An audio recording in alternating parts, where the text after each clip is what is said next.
Good morning students. आज हम arthropoda family की बात करेंगे, फाइलम की बात करेंगे, जिसकी क्लास ट्राइलोबिटा उसको हम शामिल करेंगे। ये आपका फर्स्ट पेपर का पोर्शन चल रहा है पैलेंटोलॉजी का। इससे पहले आपने बाकी और जितने भी फाइलम्स हैं उन सबको आपने पढ़ लिया। आज हमारा ये पैलेंटोलॉजी का अंतिम फाइलम है जिसको कि आज हम देखने वाले हैं। सबसे पहले इस ट्राइलोबाइट्स का आप क्लासिफिकेशन, जैसा कि आपने दूसरे और जितने भी फॉसिल्स पढ़े हैं उन सबका आपने क्लासिफिकेशन, उनकी मॉर्फोलॉजी और उनका जियोलॉजिकल डिस्ट्रीब्यूशन पढ़ा है। वैसे ही आप इस ट्राइलोबाइट्स के भी क्लासिफिकेशन,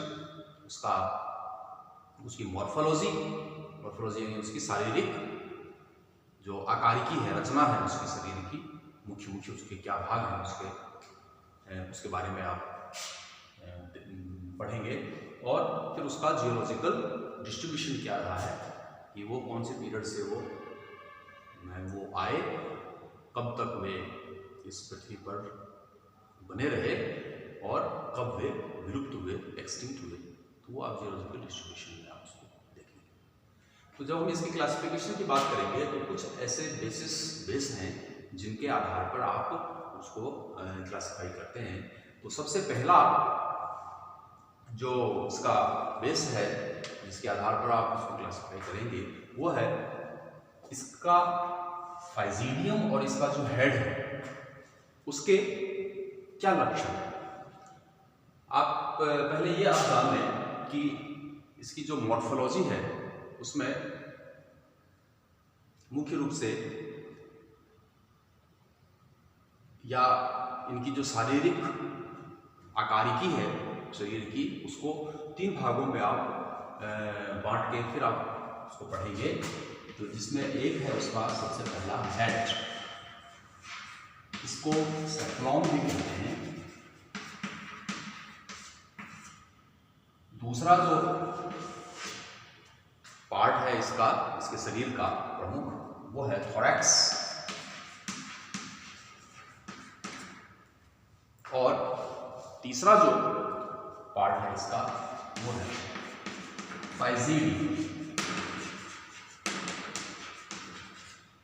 ये 3 मुख्य शरीर के भाग हैं इसके, हेड, थोरैक्स और फाइजीडियम। तो जब हम इसके क्लासिफिकेशन की हम इसके बात कर रहे हैं, हम इसके क्लासिफिकेशन की यदि हम बात करेंगे तो हमें ये कुछ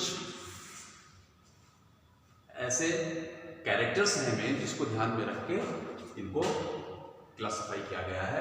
तो उसमें से पहला है कैरेक्टर्स ऑफ हेड एंड फाइजीडियम, यानी कि इन फॉसिल्स के, इन जीवाश्मों का जो सिर का पार्ट है, आगे का पार्ट है हेड, वो और फाइजीडियम वो महत्वपूर्ण है उसका। तो उनके क्या कैरेक्टर्स हैं उसके आधार पे अलग अलग ऑर्डर्स में डिवाइड करके फिर आप पढ़ेंगे। उसी तरह से स्वीचर, कैरेक्टर्स ऑफ स्वीचर, इसकी स्वीचर कैसी है, स्वीचर लाइन्स के बारे में आपने दूसरे और फाइल्स में खूब अच्छी तरह से पढ़ा है। उसी तरह से स्ट्रक्चर ऑफ आइज, इनकी आंखों की संरचना किस प्रकार है, उस आधार पर आपको अलग अलग ऑर्डर्स में आप इसको बांटेंगे। उसी तरह से नंबर ऑफ थोरैक्स सेगमेंट्स, इनके थोरैक्स के जो खंड हैं ये खंडों में विभाजित होते हैं, ये टुकड़ों में विभाजित होते हैं, खंडों में ये डिवाइडेड होते हैं। तो उसको आप संख्या के आधार पर आप उनको अलग अलग ऑर्डर्स में उनको बांट कर आप पढ़ेंगे। तो इस प्रकार से ये कुछ बेसिक चीज़ें हैं जिनके आधार पर जब हम इनको क्लासिफाई करते हैं तो हम इसके वर्गीकरण में कहते हैं इनका जो फाइलम है वो आर्थ्रोपोडा है, जो क्लास है वो ट्राइलोबेटा है, और इन 4 कैरेक्टर्स के आधार पर इनको 4 अलग अलग ऑर्डर्स में डिवाइड किया गया है, जिनके नाम है इयोडिसिडा, एग्नोस्टिडा, ओलेनेलिडा, ओपिस्थोपारिया और प्रोपारिया। ये इसके 4 अलग अलग ऑर्डर गण है, उनमें डिवाइड करके आप फिर इनका अध्ययन आप करते हैं। जब आप थोड़ा सा हम इसकी हिस्ट्री को जानने का प्रयास करें तो हम ये कह सकते हैं कि ट्राइलोबाइट्स समुद्री जल में पाए जाने वाले प्राणियों का समूह है। ये समूह अब पूर्ण रूप से विलुप्त हो चुका है। ये केवल पैलेओजोइक टाइम पीरियड तक ही था। ट्राइलोबाइट्स की शरीर का जो आकार है वो अंडाकार होता है और इसका जो शरीर है वो खांचों में विभक्त होता है। ये मुख्य रूप से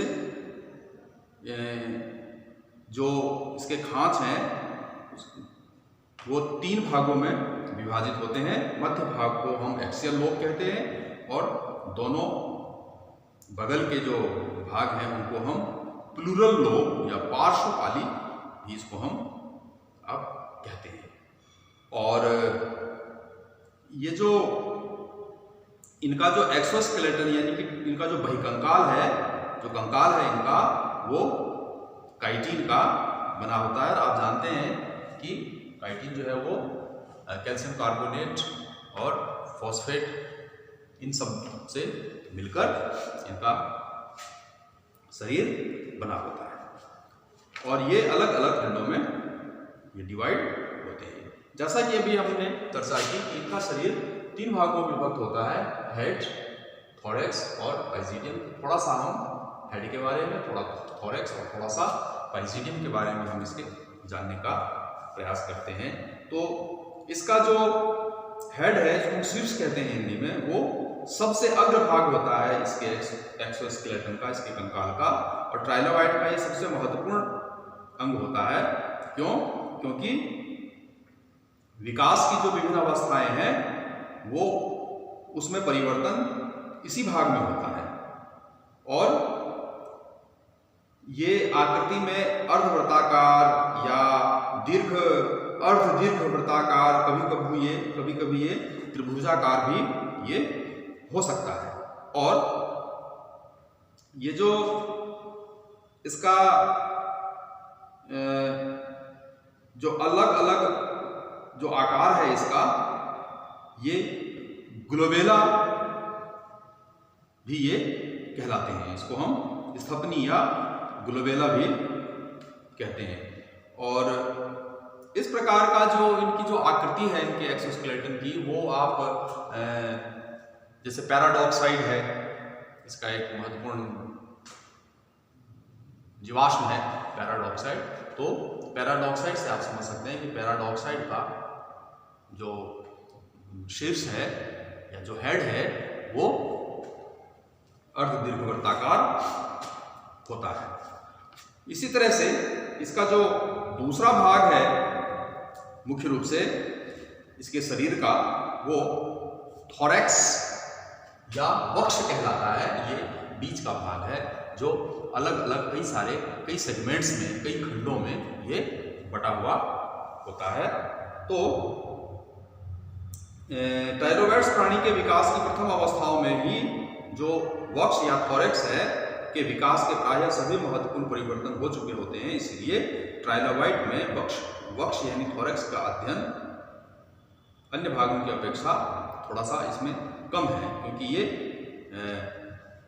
विकास के दौर से गुजरते हैं। और ये वक्ष जो है वो अनेक खंडों का बना होता है और इनमें खंडों की जो संख्या है वो भिन्न भिन्न इनकी जातियों में भिन्न भिन्न पाई जाती है। जैसे एग्नोस्टस में 42 के आसपास होती है, जबकि पेड्यूमिस जो है उसमें इससे थोड़ी कम होती है।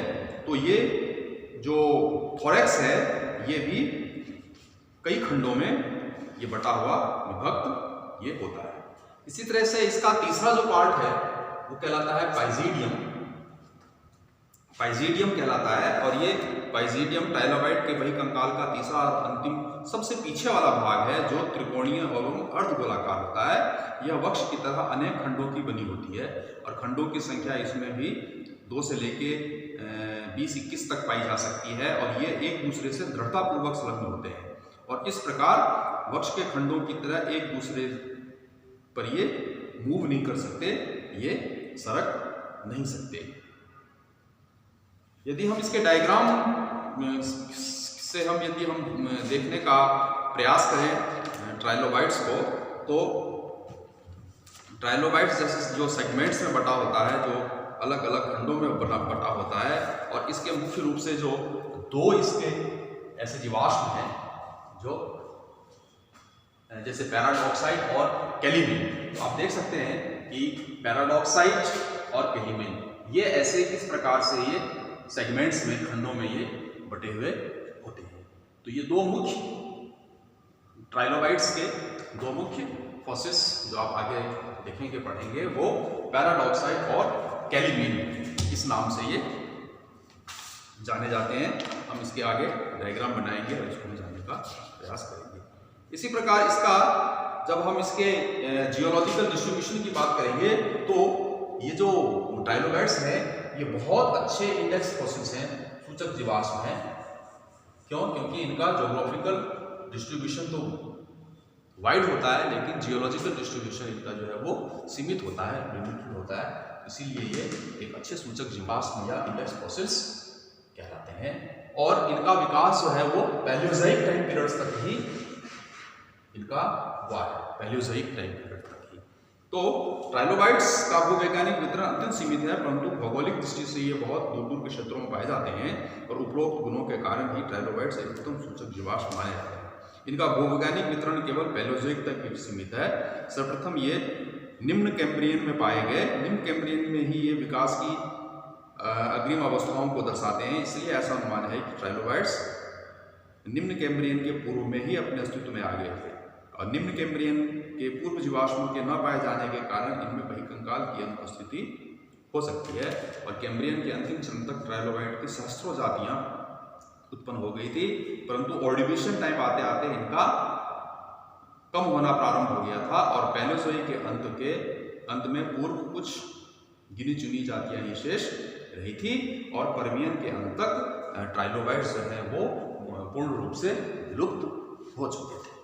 तो इस प्रकार ट्राइलोबाइट्स आर्थ्रोपोडा फैमिली का जो ट्राइलोबाइट्स है वो शारीरिक रचना की दृष्टि से हेड, थोरैक्स और पैजिडियम 3 में बटा होता है और ये एक अच्छा इंडेक्स फॉसिल या सूचक जीवाश्म कहलाता है और पैलियोजोइक टाइम पीरियड तक ये अस्तित्व में थे और परमियन आते आते लास्ट तक ये